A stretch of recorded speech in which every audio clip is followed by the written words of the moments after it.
परमेश्वरले हाम्रो भौतिक जीवनमा पनि आशिष दिनुहुन्छ भन्ने कुरामा हामीलाई शङ्का हुनु हुँदैन भन्ने कुराहरू हेर्दै आएका थियौँ। येशू प्रभु स्वयंको भनाइलाई उद्धृत गरेर प्रेरित पावलले लुका प्रेरितको किताबमा पनि भन्नुहुन्छ, लिनुभन्दा दिनु अझ उत्तम हो, असल हो। अर्थात् त्यसले के देखाउँछ भने ख्रीष्ट येशूमा विश्वास गरेपछि हामी मागेर होइन दिएर बाँच्नुपर्ने व्यक्तिहरू हौँ। परमेश्वरको राज्यमा हामीले कुनै न कुनै क्षेत्रबाट योगदान पुर्याउने खालका मानिसहरू हामी हुनुपर्छ, दिनुपर्छ। अब दिनु भन्ने बित्तिकै रुपियाँ पैसा मात्रै होइन, तपाईँ र मसँग जे छ त्यो हामी दिएर बाँच्ने व्यक्तिहरू हुनुपर्ने हो। र त्यसै सिलसिलामा हिजो हामीले बाइबलका थुप्रै पदहरू हेर्दै आएका थियौँ कि कसरी परमेश्वरको योजनामा हामीलाई उहाँले हाम्रो आत्मिक र हाम्रो शारीरिक र भौतिक क्षेत्रमा आशिष दिन चाहनुहुन्छ। त्यसमा हामीले शङ्का गर्न हुँदैन। यद्यपि यो प्रस्पेरिटी गस्पल प्रचारकहरूले बेला बखतमा विश्वासीहरूलाई धोका दिएको भए तापनि, लुटेको भए तापनि, बाइबलको दुरुपयोग गरेको भए तापनि परमेश्वरको वचन कहिले पनि हामीले ओझेलमा पार्नु हुँदैन मानिसका गल्तीको कारण। र हाम्रा विश्वासी, विशेषमा पास्टर मित्रहरूलाई भन्दै थिए, हाम्रा विश्वासीहरूलाई परमेश्वरबाट पाइने आशिषबाट पनि हामीले धोका दिनु हुँदैन। प्रभुको वचनले भनेको कुरो स्पष्टसँग विश्वासीलाई बताउनु पर्छ। त्यसै सिलसिलामा आज चाहिँ यदि हामी परमेश्वरले दिएको भौतिक आशिषहरूलाई अनुभव गर्छौँ भनेदेखि हाम्रो जीवनमा बेला बखतमा घटी कमी अभाव खड्की नै रहेको हुन्छ। गरिबीले हामीलाई छोडेको हुँदैन। कुनै न कुनै क्षेत्रबाट हामी एउटा प्रशस्त मात्रामाको जीवन जिरहेका हुँदैनौँ र त्यसको पछाडिपट्टि भएका एक दुईवटा गलत सोचहरूलाई म आज यहाँको सामनेमा राख्नेछु। तर त्योभन्दा पहिला अझै पनि यो भौतिक क्षेत्रमा परमेश्वरले हाम्रो जीवनमा दिन चाहेको स्वतन्त्रताको बारेमा म केही कुरा बताउन चाहन्छु। आर्थिक स्वतन्त्रता, कहिलेकाहीँ यो आर्थिक सम्पन्नता भन्दा पनि आर्थिक स्वतन्त्रता परमेश्वरको चाहना हो हाम्रो जीवनमा। हामीले कसैको सामनेमा एकदमै गरिब, दरिद्र, दुखी भएर 2 किलो चामलको लागि लाइनमा उभिएर अथवा घरमा छोराछोरीहरू भोकले बेहाल भएका छन् र यस्तो स्थितिमा गाउँ छरछिमेकको घर दैलोमा गएर माग्ने स्थितिमा परमेश्वर कहिले पनि चाहनुहुन्न भन्ने कुरा बाइबलले स्पष्ट पारेको छ सुरुका दिनबाटै। दोस्रो कोरिन्थी 9 अध्यायको 8 पदमा पावल प्रेरितको पत्रमा यसरी लेख्नुहुन्छ, परमेश्वरले तिमीहरूलाई हरेक आशिष प्रशस्त मात्रामा दिन सक्नुहुन्छ ताकि तिमीहरूसित सधैँ नै हरेक कुरा प्रशस्त होस् र हरेक असल कामको निम्ति तिमीहरूले प्रशस्त मात्रामा दिन सक। लिनुभन्दा दिनु अझ उत्तम हो। किनभनेदेखि यसले हामीमा परमेश्वरको आशिष आएको छ भन्ने कुराको प्रमाण दिन्छ। कारण परमेश्वर हामीलाई हरेक आशिष प्रशस्त मात्रामा दिन सक्नुहुन्छ ताकि पहिला हामीसँग होस्, तिमीहरूसित सधैँ नै हरेक कुरा प्रशस्त होस्। हामी घटी कमी अभाव बडो दरिद्रतामा होइन, प्रशस्ततामा बाँचेको परमेश्वरको इच्छा यहाँनिर देख्छौँ भने त्यसको मुख्य कारण हुनुको कारण हामीसँग सधैँ सबै कुरा हुनुको मुख्य अर्को उद्देश्य चाहिँ ताकि हामी पनि अब अरूको दुःखमा दिन सकौँ, अरूको दुःख कष्टलाई अलि हल्का बनाउन सकौँ।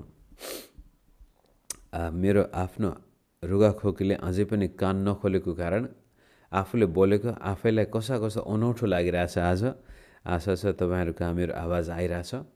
र यो असल काममा प्रशस्त हुनको लागि परमेश्वरले हामीलाई बोलाउनु भएको छ।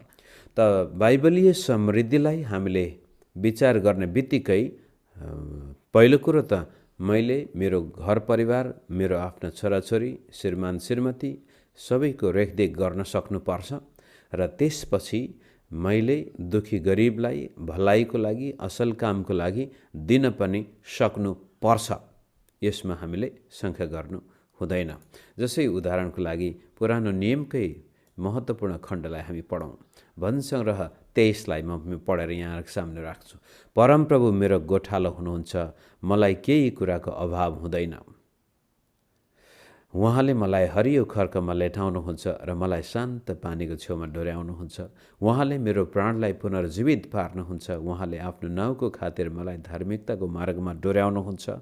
मृत्युको अन्धकारमै घाँटी भएर जानु परे तापनि म कुनै खतरादेखि डराउने छैन, किनकि तपाईँ मेरो साथमा हुनुहुन्छ। तपाईँको लट्ठी र तपाईँको लौरोले मलाई सान्त्वना दिन्छन्। मेरा शत्रुहरूका सामुन्ने तपाईँले मेरो निम्ति भोज तयार पार्नुहुन्छ। तपाईँले मेरो शिर तेलले अभिषेक गर्नुहुन्छ। यो मेरा शत्रुहरूका सामुन्ने तपाईँले मेरो निम्ति टेबल तयार पार्नुहुन्छ। वास्तवमा टेबलमाथि प्रशस्त विभिन्न प्रकारका खानाहरू, त्यसले प्रशस्तता देखाउँदछ। शत्रु भन्ने बित्तिकै खालि मानवीय दुश्मन मात्र नभएर परिस्थिति प्रतिकूल हुँदाखेरि पनि परमेश्वरले मेरो निम्ति त्यो प्रशस्तताको टेबल तयार पार्नुहुन्छ। तपाईँले मेरो शिर तेलले अभिषेक गर्नुहुन्छ। यो परमेश्वरको निगाह र समाजमा भएको मान सम्मानको कुरो आउँछ। र मेरो कचौरा भरिएर पोखिन्छ, अर्थात् म अरूलाई पनि दिन सक्छु। निश्चय नै तपाईँको भलाइ र करुणा मेरो जीवनभरि म पछि लाग्नेछ र म परमप्रभुको घरमा सदा सर्वदै बस्नेछु। यो प्रशस्तताको जीवनको चित्र बाइबलले कोरेको छ। विश्वासी जीवनमा परमेश्वरले दिने आत्मिकका साथसाथै भौतिक अथवा आर्थिक क्षेत्रमा विश्वासी जीवनमा परमेश्वरीय आशिषको निम्ति विश्वास गर्नुपर्छ, गर्नुपर्ने र गर्नै पर्ने कुराहरू हामी यहाँ देख्दछौँ। तर अब यति भनिसकेपछि किन धेरै मानिसहरू यस्तो आशिषमय जीवनबाट वञ्चित भएका छन् त? आज विश्वास गरेको वर्षौँ भइसक्यो र पनि विश्वासीहरू गरिबीको चपेटमा परेका छन्। हिजो मात्रै एकजना बाइबल स्कुलमा हामीले पढाएको विद्यार्थीले फोन गर्नुभएको थियो। धेरै वर्ष पहिला, झन्डै 30 वर्षै अगाडिको कुरो हो। र त्यतिखेरबाटै उहाँ सेवाकाईमा लाग्नु भएको थियो र हिजो मात्रै कुरा गर्दाखेरि एक किसिमको त्यो सीमितपना, एक किसिमको आफैलाई मूल्याङ्कन गर्दाखेरि उहाँमा धेरै अभाव, घटी कमीको महसुस उहाँले गरिएको देखिन्छ। अर्थात् 30 वर्षसम्म सेवा गर्दाखेरि पनि एक प्रकारको बौद्धिक, आत्मिक, भौतिक, सामाजिक क्षेत्रबाट जुन प्रकारको फड्को मार्नुपर्ने थियो त्यो नमारिएको जस्तो आभास हुँदै थियो। र उहाँ जस्तै थुप्रै अरू बेला बखतमा बाइबल स्कुलका भाइ बहिनीहरू जसलाई हामीले पढाएका थियौँ, सेवामा लागेका छन्, बेला बखतमा उहाँले मेसेज पठाउनुहुन्छ, सहायताको लागि पनि निवेदन गर्नुहुन्छ। र हाम्रै चर्चका कतिपय विश्वासी परिवारहरू हामी देख्दछौँ, वर्षौँसम्मको मेहनतपछि पनि कहिले खाना लाउन प्रशस्त नपुगेको, अभावै अभाव, समस्यै समस्या, जहिले पनि कहिले कसैले भेटी उठाउनु पर्ने, कहिले कसैले सहायता गर्नुपर्ने। यो सबै परिस्थितिहरू किन आउन जान्छन् त भन्दाखेरि एक दुईवटा कुराहरू यहाँको सामनेमा म राख्न चाहन्छु। पहिलो कुरो त कता कता रुपियाँ पैसासँग हाम्रो गलत समझदारी अथवा सम्पत्तिको बारेमा गलत प्रकारको विश्वास बचपनबाटै आएको हुनसक्छ र त्यसपछि चर्चमा आइसकेपछि पनि, ख्रीष्ट येशूलाई विश्वास गरिसकेपछि पनि रुपियाँ पैसा सबै खराबीको जरा हो भन्ने आत्मा पसेको हुनसक्छ। जसै म यहाँ पढेर सुनाउँछु। पहिलो तिमोथी 6:6 पढ्यो भने अझ त्यहाँ राम्रो देखिन्छ, तर म 10 मात्र पढ्छु। किनभने रुपियाँ पैसाको मोह नै सबै किसिमका खराबीको जड हो। पैसाको लोभमा परेर कोही विश्वासबाट कुमार्गतिर लागेका छन् र धेरै पीडाले तिनीहरूका हृदय घोचेका छन्। प्रेरित पावल स्वयंले 2 कोरिन्थी 9:8 चाहिँ बडो गजबले आशिषमय जीवनको चित्र कोर्नुहुन्छ भने पहिलो तिमोथी 6:10 रुपियाँ पैसाको मोह नै सबै किसिमको खराबीको जडा हो भनेर भनेको कारण यसलाई चाहिँ रुपियाँ पैसाको मोहबाट पैसालाई छुट्याउनुको सट्टामा पैसा नै सबै किसिमका खराबीको जडा हो। धनी बन्न चाहनेहरू सबै दुःख कष्टमा पर्छन्। त्यसकारण धनी बन्न चाहनु, आफ्नो जीवनमा रुपियाँ पैसा हुनु, रुपियाँ पैसा कमाउने विचार राख्नु चाहिँ गलत विचार हो भन्ने भावना पनि बेला बखतमा हाम्रो मगजमा आएको हुन सक्छ। पैसा भन्ने बित्तिकै, आर्थिक कुरा भन्ने बित्तिकै कता कता पैसासँग दुश्मनी हुन सक्छ। कता कता पैसा भन्ने बित्तिकै यसले त मेरो आत्मिक जीवन डमाडोल पार्छ कि क्या हो भनेर पैसासँग डराएको पनि हामी हुन सक्छौँ। पैसासँगको दुश्मनी, पैसासँगको डर अथवा पैसासँग भएको एक किसिमको त्यो अपरिचितपनाले गर्दाखेरि पनि हाम्रो मानसिकतामा यो परमेश्वरले मलाई भौतिक क्षेत्रमा आशिष दिनुहुन्छ भनेर विश्वासका साथ अगाडि जानुको सट्टामा बरु ठिकै छ, गरिबीमै भए पनि म विश्वासयोग्य हुनेछु, घटीकमी अभावमै पनि, अथवा त्यो व्यक्तिलाई आफूसँग नहुँदाखेरि अनौठो लाग्दैन। आफू गरिब, आफू दुखी हुँदाखेरि यो ठिकै हो, यो स्वाभाविक हो जस्तो लाग्छ। कारण कता कता मगजमा छाप पसेको छ कि रुपियाँ पैसा ठिक छैन, धनी हुनु खराब हो। कारण त्यसपछि मर्को 10:24-25ले पनि त्यसलाई अझ त्यो गलत विश्वासलाई अझ बलियो बनाउन यो पनि बेला बखतमा हामी सुन्ने गर्छौँ। 24-25 मर्कुस 10 उहाँले भन्नुभयो भएको यस कुरामा चेलाहरूले अचम्म माने, अर्थात् प्रभुले भन्नुभयो धनीहरू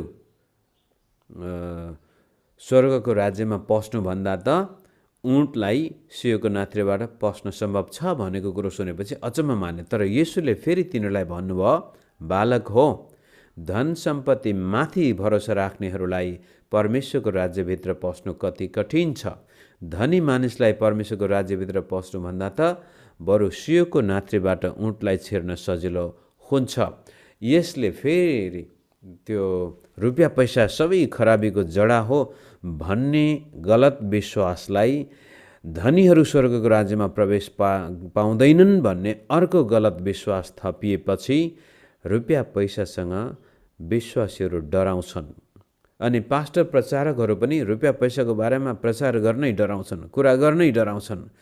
सम्पत्ति कमाउनु पर्छ भन्ने वाक्यांशै पास्टरहरूको मुखबाट निस्कदैन। अनि विश्वासीहरूलाई पनि लाग्छ सायद यो रुपियाँ पैसा कमाउनु गलत कुरा हो अथवा प्रशस्तता हुनु नै गलत कुरा हो। अनि त्यसमाथि झन यसलाई मजबुत पार्नको लागि प्रस्पेरिटी गस्पल प्रचारकहरूले दिएका धोकामा विश्वासी लुटेका कुराहरूलाई लिएर त्यसपछि यो प्रस्पेरिटी गस्पलले आज मान्छेलाई धोका दिएको छ। हामीले पैसा खोज्नु हुँदैन, भौतिक कुराहरूमा मन लगाउनु हुँदैन, संसारका कुराहरूमा मन लगाउनु हुँदैन भनेर विश्वासीहरूलाई अन्योलमा पारेको पनि हामीले देखेका छौँ। त यस किसिमले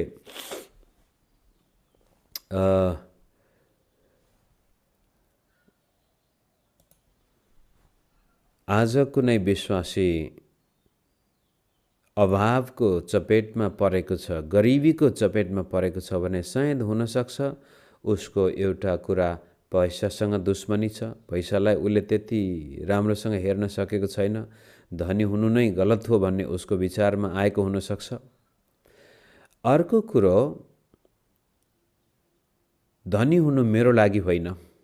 अब यो चाहिँ विशेष गरी बचपनदेखि नै जब हामी अभावै अभावमा जन्मेका, हुर्केका, अभावै अभावबाट जीवन गुजारा गर्दै आएको कारण त्यसपछि त्यो मगजमा एक दिन म पनि सम्पन्न हुन सक्छु भन्ने विश्वास कहिल्यै जागेन र त्यसपछि धनी देख्ने बित्तिकै, सम्पत्ति देख्ने बित्तिकै यो चाहिँ अरूको लागि हो, आई डोन्ट डिजर्भ, यो म त्यसको योग्यको छैन, म धनी हुने योग्यको छैन, मेरो जीवनमा प्रशस्तता हुने योग्यको म छैन, राम्रो खानु राम्रो लाउनु त अरूको लागि हो, मेरो लागि होइन।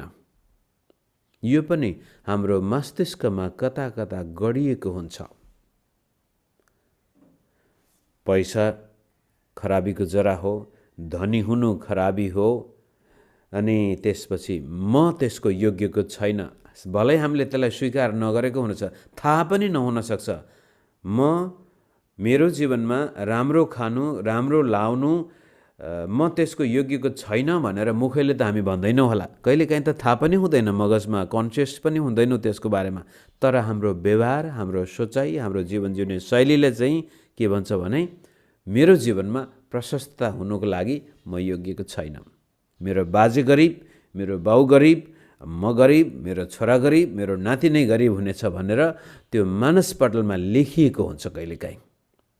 यद्यपि त्यो मगजबाट हामी मुखबाट व्यक्त नगरे तापनि, त्यसले गर्दाखेरि धेरै विश्वासीहरू परमेश्वरले दिन चाहेको आशिषबाट पनि हात धोइरहेका हुन्छन्। र त्यस्तो स्थितिमा पास्टर अगुवाहरूले परमेश्वरको वचनको दृष्टिकोण विश्वासीको जीवनमा प्रष्ट पार्नु हाम्रो कर्तव्य हो कि परमेश्वरले भौतिक क्षेत्रमा पनि हामीलाई वास्ता गर्नुहुन्छ। मत्ती 7 अध्यायको 11 पद पनि हामीले हेरेका थियौँ कि प्रभुले भन्न, तिमीहरू दुष्ट भएर आफ्ना छोराछोरीलाई असल चिज दिन चाहन्छौ भने तिमीहरूका स्वर्गमा हुनुहुने पिताले अझ कति बढ्ता गरेर दिनुहुनेछ। यो म त्यसको योग्यको छैन भन्ने व्यक्तिले येशू प्रभुका वचनलाई याद गर्नु पर्यो। रोमी 8:32 पनि भन्छ, उहाँले आफ्नो एकमात्र पुत्रलाई त बाँकी राख्नु भएन भने के उहाँले असल चिज दिनुहुने छैन र? अवश्य दिनुहुनेछ। हामी उहाँका दुश्मन हुँदै पापमा मरेको अवस्थामा हुँदाहुँदै हाम्रो लागि उहाँले आफ्नो एकमात्र पुत्रलाई दिनुभयो, उहाँ मर्नुभयो हाम्रो लागि भने के अब उहाँमाथि विश्वास गरेपछि जब यी भौतिक कुराहरू परमेश्वरले दिनुहुन्न र? अवश्य दिनुहुनेछ। त्यसकारण मित्र, तपाईँ र मेरो जीवनमा समृद्धिको बारेमा बाइबलीय दृष्टिकोण हामीले राख्ने हो भने पहिलो कुरो रुपियाँ पैसाको लोभ समस्या हो। त्यसपछि स्वर्गमा जाने नजाने कुरा पनि रुपियाँ पैसामाथि भरोसा राख्ने व्यक्ति हो र हामी निश्चय नै परमेश्वरका आशिषका हकदार भएका छौँ, भागीदार भएका छौँ। बाइबलमा त अझ अर्को शब्द चलाएको छ, अब्राहमका आशिषका उत्तराधिकारी भएका छौँ। हामीलाई परमेश्वर भौतिक रूपले आशिष दिन चाहन्छ। तर कहिलेकाहीँ यो के हुँदो रहेछ भने आफू जुन प्रकारको वातावरणमा हुर्केका थियौँ, जन्मेका थियौँ, त्यसबाट प्रगति गर्नको लागि कहिलेकाहीँ चाहिँ निकै चोट लाग्नु पर्ने रहेछ हाम्रो मगजमा। जस्तै उदाहरणको लागि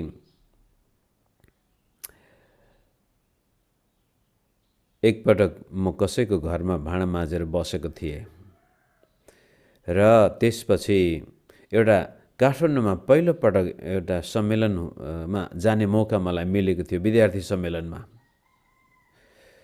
तर मसँग राम्रो लुगाहरू थिएनन् धनगढीबाट काठमाडौँ आउनको लागि। अनि एकजना पास्टर दाइले मलाई नाइकी टी सर्ट दिनुभएको थियो, रातो धर्काको नाइकी टी सर्ट। त्यति बेलामा अहिले नै त्यसको कति इज्जत छ, त्यति बेलामा नभन्दै लाएर फर्केर गइसकेपछि ती दाइले भन्नुभयो, यो नाइकी तिमीलाई सुहाएन, तिमीलाई हिरो बन्नु पर्दैन, यो धोएर मलाई त्यो सर्ट फिर्ता देऊ। सुरुमा त मैले सोचेको थिएँ दिएको होला। उहाँले त्यो नाइकी सर्ट फिर्ता माग्नुभयो अनि भन्नुभएको थियो, यो तिम्रो लागि यो धेरै महँगो भयो। अनि त्यहाँदेखि जीवनमा मैले एउटा प्रण लिएको थिएँ, म अबदेखि कसैले दिएको लुगा जिन्दगीमा लाउने छैन।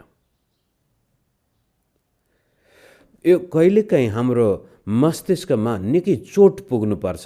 हाम्रा गलत विश्वासबाट, हाम्रा कमी कमजोरीबाट, हामीलाई कुण्ठित पार्ने कुराहरूबाट मुक्ति पाउनको लागि कहिलेकाहीँ यस्ता साधारण अनुभवले पनि असाधारण फड्को मार्न हामीलाई मद्दत गर्छन्। म अबदेखि कसैले दिएको लुगा लाउने छैन र नभन्दै त्यस पश्चात बरु फाटेको लाउनु। यसको मतलब दिएको लुगा लाउनु हुँदैन भन्ने गलत भन्न खोज्यो, त्यो मेरो व्यक्तिगत अनुभव हो। त्यो चाहिँ गरिबीबाट छुटकारा पाउनको लागि पनि कता कता हाम्रो मानसपटलमा त्यो चोट लाग्नुपर्छ कि म यस्तो स्थितिमा बाँच्न चाहदिनँ। होइन, त्यसपछि त्यो भएपछि बल्ल हामी परमेश्वरको वचन खोज्न थाल्छौँ।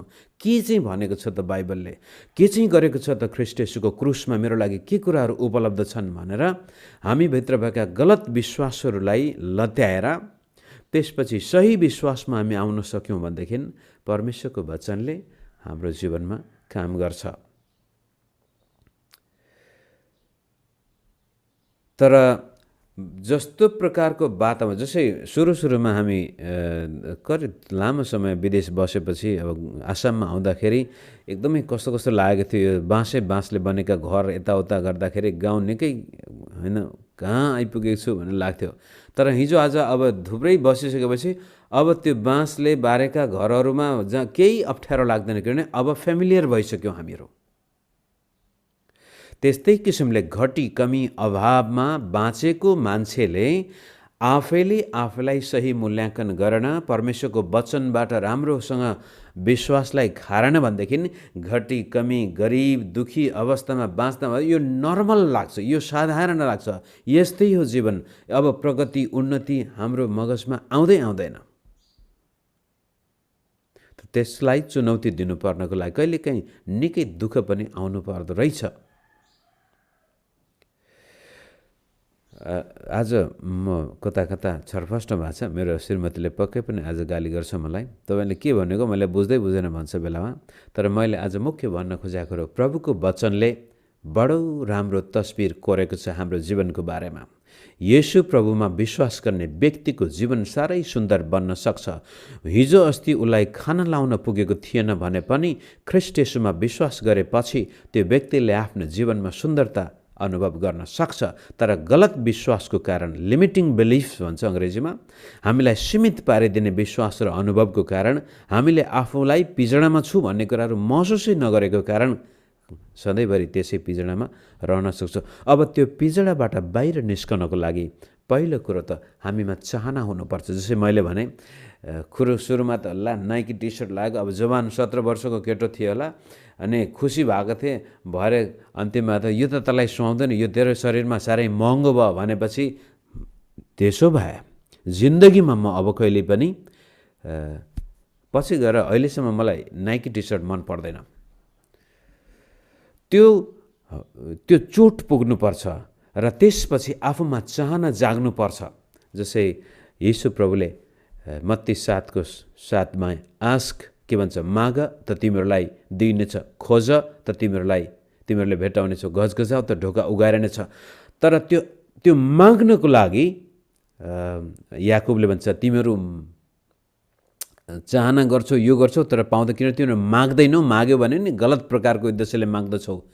माग्न सक्नु पर्यो, माग्नुभन्दा पहिला भित्र चाहना हुनु पर्यो। त्यसै कारण पावलले एफिसी 3:20मा भने हामीले मागेको र चिताएको चाहेको भन्दा पनि बढ्ता प्रभुत्व गर्न सक्नुहुन्छ। तर हामी हाम्रो वातावरणलाई सही प्रकारले अध्ययन गर्न नसकेपछि र आफ्नो सही मूल्याङ्कन नगर्दाखेरि र परमेश्वरको वचनले कोरेको चित्र पनि आफ्नो मगजमा नभएको कारण के माग्ने थाहा नै हुँदैन। जस्तै उदाहरणको लागि एउटा किसानले माग्नको लागि पहिला त उसले हिजो आज ऊ कसैको हली भएर बसेको छ भने एउटा हली बसेको किसानले भन्न सक्छ, हे परमेश्वर, म आज कसैको बारी जोतेर जीविकोपार्जन गर्दैछु, तर परमेश्वर म आफ्नै खेत भएको देख्न चाहन्छु। म मेरा छोराछोरी पाल्नको लागि कसैको खेत जोतेर हली भएर होइन, म आफ्नै खेत जोत्न चाहन्छु। पहिला कुरा त त्यो भित्र हुनु पर्यो। प्रभुले भने माग, र माग्नुभन्दा पहिला यीशु प्रभुले यूहन्ना 15:7मा पनि भन्नुभएको छ, तिमीहरूलाई जे इच्छा लाग्छ माग, यदि तिमीहरू ममा रह्यौ र मेरा वचन तिमीहरूमा रह्यो भने तिमीहरूलाई जे इच्छा लाग्छ माग। यूहन्ना 15:7 अनि मत्ती 7:7 मागेको खण्डमा प्रभु दिनुहुन्छ। तर माग्नुभन्दा पहिला हाम्रो मगजमा हुनु पर्यो, म हली हुँ भनेदेखि म अर्काको खेत जोत्नुभन्दा आफ्नै खेत। म एउटा स्लममा के भन्छ झुग्गीमा बसेको, प्लास्टिक ओढेर पानी पर्दाखेरि सारा कुराहरू भिजिरहेछन्, बच्चाहरू ओत्लाग्ने ठाउँ छैन, त्यस्तो स्थितिमा बसेको एउटा गरिब विपन्न वर्गको व्यक्तिले पनि माग्नु पर्यो। तर माग्नुभन्दा पहिला त सपना हुनु पर्यो र भने परमेश्वर, म यस्तो स्थिति जिउन चाहन्न, तपाईँको वचनमा भनेअनुसार मलाई यहाँबाट तपाईँले उकास्नुहोस्, म एउटा राम्रो घरमा बस्न चाहन्छु, चाहना हुनु पर्यो। त्यसपछि माग्न सक्नु पर्यो। तर त्यो नमाग्नुको पछाडिपट्टि कहिलेकाहीँ सपनै नहुनु, चाहनै नहुनु, अथवा चाहना नहुनुको पछाडिपट्टि परमेश्वरको राज्यमा हामी गरिब हुनु ठिक छ, रुपियाँ पैसा चाहनु यो चाहिँ लोभ गर्नु हो भन् ठान्छौँ कतिपटक। हो, लोभ गर्नु हुँदैन, तर आफ्नो जीविकोपार्जनको साथसाथै आफ्नो जीवनस्तर उकास्नको लागि परमेश्वरबाट यी असल कुराहरू, परमप्रभु मेरो गोठालो हुनुहुन्छ भन्ने तथ्यलाई जीवनमा अनुभव गर्न त्यो भित्र चाहना हुनुपर्छ। जसै उदाहरणको लागि 17, 18, 19 वर्षको उमेरमा मेरो हातमा 2 रुपियाँ थिएन, त्यो बेला कमाइ थिएन, जागिर केही थिएन, कसैको घरमा बसेको थियो। त्यतिखेरदेखि एउटा चाहना जाए, हे परमेश्वर, मेरो हातमा पैसा परेको खण्डमा म तपाईँको लागि एउटा चर्च बनाउन चाहन्छु, भवन बनाउन चाहन्छु। त्यो चाहना थियो। अनि त्यसै फलस्वरूप त्यसको 15-16 वर्षपछि त्यो पुरा भयो। मैले भनेको थिएँ मेरो घर बनाउनुभन्दा म तपाईँको घर बनाउनेछु, चर्च बनाउनेछु। नभन्दै आज 3-4 ठाउँमा लगभग मेरो सेवकाईको सेरोफेरोबाट ती चर्चहरूमा, ती चर्च भवनहरू, त्यो चर्चको लागि जग्गा जमिन किन्नको लागि प्रभुले चलाउनु भएको छ। कारण त्यो समयमा एउटा गरिब केटो कसैको घरमा भाँडा माझेर खाइरहेको थियो र उसमा परमेश्वरको राज्य विस्तारको लागि मण्डली स्थापना गर्ने र ती मण्डलीहरू बनाउनु, प्रभु मलाई मेरो घरभन्दा म तपाईँको भवन बनाउन चाहन्छु भन्दै नभन्दै ती कुराहरू प्रभुले गर्नुभयो। र थुप्रै यस्ता कुराहरू उदाहरण म भन्न सक्थेँ मित्रहरू। तापनि बाइबलीय समृद्धि हाम्रो जीवनको एउटा अभिन्न अङ्ग हो र यसलाई हामीले सही प्रकारले बुझ्यौँ र त्यसअनुसार अगाडि गयौँ भनेदेखि परमेश्वरले हामीलाई लिने होइन दिने जाति बनाउनु हुनेछ। र त्यसपछि हाम्रो छोराछोरीको लागि पनि हामीले केही आशिष छोडेर जान सक्ने हुन्छौँ। त पहिलो कुरो तपाईँको चाहना हुनु पर्यो, त्यसपछि माग्न सक्नु पर्यो विश्वासका साथ प्रभुले दिनुहुन्छ भनेर, र माग्नुका साथसाथै त्यसपछि मेहनत पनि हुनु पर्यो। यो मेहनतको लागि एउटा पद पढेर म बन्द गर्न चाहन्छु। एफिसी 4:28 पद यहाँनिर देखिरहेछ, चोर्नेले अब उसो नचोरोस्। यो चोर्ने शब्द खालि राति अर्का घरमा गएर चोर्ने भन्दा पनि यहाँ भ्रष्टाचार पनि आउँछ, ठगी पनि आउँछ, सबै कुराहरू आउँछन्। अनि थेसलोनिको किताबमा हेऱ्यो भने त अर्काको घरमा गएर अल्छी लागेर भात ढुकेर बस्ने व्यक्ति पनि त्यसमा आउँछ, परिश्रम बिना नै पैसा कमाउन खोज्ने। अनि 2-3 दिन अगाडि हाम्रो घरमा यो क्रिसमसको बेलामा साथीहरूलाई, नेपाली साथीहरू छन् यहाँ, छिमेकीहरूलाई बोलाएको थियौँ। अनि मेरो श्रीमतीले धेरै पटक यो नेपाली केटाहरूलाई नै यहाँ काममा लाउन खोजेको, जहिले पनि काम चोर, जे काम दियो त्यो चाहिँ त्यति गरेको जस्तो गर्ने, कहिल्यै नगर्ने। अन्तिममा आएर अर्कै व्यक्ति राख्दाखेरि श्रीमती होइन, यो नेपाली किन चाहिँ काम नगरिकनै पैसा कमाउन चाहन्छन्, मेहनत नगरिकनै पैसा मात्रै खोज्छन्। चोर्नेले अब उसो नचोरोस्, बरु उसले परिश्रम गरोस्, उसले आफ्नो हातले इमान्दारिता साथ परिश्रम गरोस् र खाँचोमा परेकाहरूलाई दिन सकोस्। तपाईहरु मेरो जीवनमा प्रगति र उन्नतिको लागि पहिलो त चाहना हुनु पर्यो, त्यसपछि परमप्रभुसँग माग्नु पर्यो। अनि माग्दै जाँदाखेरि आफ्नो परिश्रमलाई पनि जोडसाथ अगाडि लैजानु पर्यो। परमेश्वरको वचनले भनेको छ, हाम्रो हातको मेहनतमा परमेश्वर आशिष दिन चाहनुहुन्छ।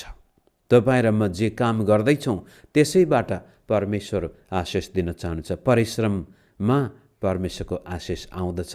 यस किसिमले मित्रहरू, नेपाली विश्वासीहरू अझै पनि कमजोर छन्, हाम्रा चर्चहरू अझै कमजोर छन्।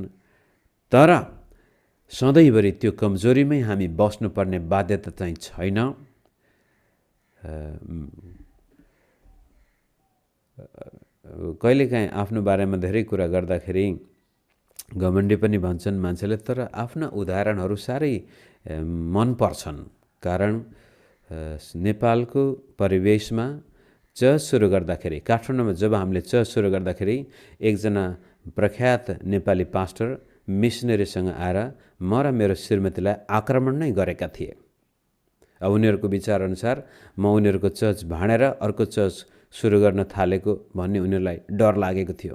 अनि ती दाइ आएर सुरुमा जहिले पनि तपाईँ भनेर बोल्नुहुन्थ्यो। त्यो दिन आएर तँलाई कसले सहायता गर्यो, कुन मिसनरीले सहायता गर्यो, कुन विदेशीले सहायता गरेर त चाहिँ चर्च सुरु गर्दैछस् भनेर भनेको वचन अहिलेसम्म मेरो मगजमा छ। अनि मेरो श्रीमती 2 जीवको थियो, बच्चा जन्मिने बेला हुन आँटेको थियो।